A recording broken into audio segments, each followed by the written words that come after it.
de l'escroquerie d'une banque internationale à la vente d'un aéroport fictif, en passant par la condamnation puis à la libération, en moins d'1 an, possible grâce à un pot de vin bien sûr. Cette histoire met en lumière la corruption endémique d'un pays ainsi que le risque des abus de confiance. C'est l'histoire d'Emmanuel Nwude, un banquier nigérian qui par la suite s'est transformé en escroc. Avant de continuer, je tiens à préciser que cette vidéo peut être troublante et que si vous êtes sensible aux sujets liés à la brutalité, je vous recommande de procéder avec prudence. Même si Emmanuel et l'escroc d'Instagram, Hushpuppi, sont comparés, le crime de Hushpuppi paraît insignifiant en comparaison à celui d'Emmanuel. Tout commence dans les années 90. En 1995 pour être exact.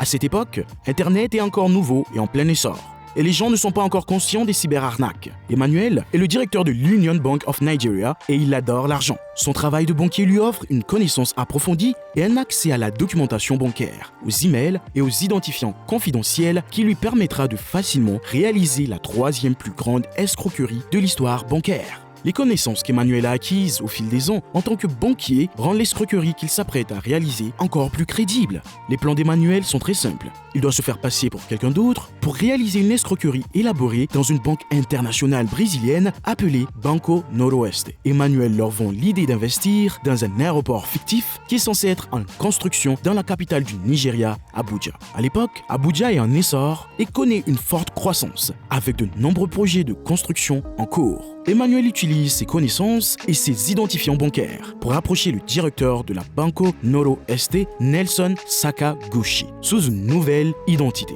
Il choisit de se faire passer pour Paul Oguoma, qui est alors le gouverneur de la Banque centrale du Nigeria. Étant donné que Nelson Sakaguchi a confiance en Paul, le fait qu'Emmanuel se fasse passer pour lui le rend encore plus crédible. Il est capable de falsifier des documents et d'envoyer des emails au nom de Paul, sans que celui-ci en ait la moindre idée. En se faisant passer pour Paul, Emmanuel peut accéder à n'importe quel compte, lire les emails confidentiels et signer tous les documents nécessaires. Cela a permis la coopération complète de Sakaguchi. Emmanuel ne perd pas de temps. Il dit à Sakaguchi que la construction de cet aéroport coûte plus de 242 millions de dollars et qu'il a besoin de 191 millions en espèces. Bien que cela représente une somme d'argent importante, pour une raison quelconque, Sakaguchi ne remet pas en question la demande.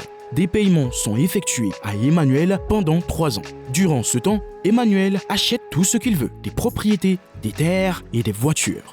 Puis, en 1998, l'escroquerie d'Emmanuel est exposée à la suite de l'achat de la Banco Noroeste par la plus grande banque du monde, Banco Santander, pour 500 millions de dollars. Cette acquisition signifiait que chaque relevé bancaire, chaque transaction serait minutieusement examinée. À cette période, les dirigeants de la banque se réunissent et commencent à remarquer des incohérences dans les relevés bancaires. Banco Santander comprend immédiatement que quelque chose cloche. Il se demande pourquoi près de la moitié du capital de la banque a été transféré dans un compte bancaire offshore dans les îles Caïmans. Nelson, présent à la réunion, n'a pas la réponse à cette question. La banque ouvre alors une enquête criminelle et les propriétaires de la banque payent 242 millions de dollars de leur propre poche, menant 3 ans plus tard à la faillite de la Banco Noroeste. Je n'arrive pas à comprendre comment ils ont pu laisser une telle escroquerie se produire. On s'attendrait à ce qu'une transaction de cette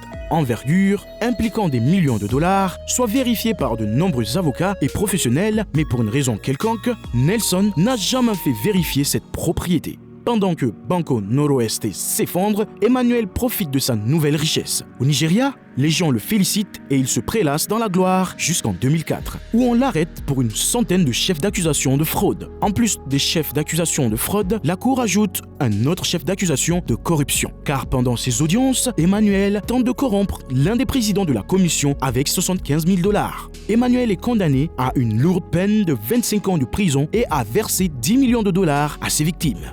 Enfin, la cour lui confisque toutes ses propriétés, ses terres, ses voitures et tout ce qu'il possède. Bien que Nwude soit condamné pour 5 chefs d'accusation de 5 ans de prison chacune, soit 25 ans au total, les peines sont purgées simultanément. En d'autres termes, Nwude n'est condamné qu'à 5 ans de prison. Mais les officiers nigérians ne gardent pas Nwude en prison pendant 5 ans. Ils reçoivent des pots de vin qui les amènent à le libérer 2 ans après sa condamnation. Maintenant qu'Emmanuel est libre, il a soif de vengeance. Cette fois-ci, il s'attaque au gouvernement nigérian. Emmanuel intente rapidement un procès contre le gouvernement nigérian afin de récupérer police est bien saisi. Il affirme qu'il avait une grande fortune personnelle avant cette énorme escroquerie et qu'il veut la récupérer. En raison de la corruption au Nigeria, ils acceptent et rendent à Emmanuel ses 52 millions de dollars d'actifs.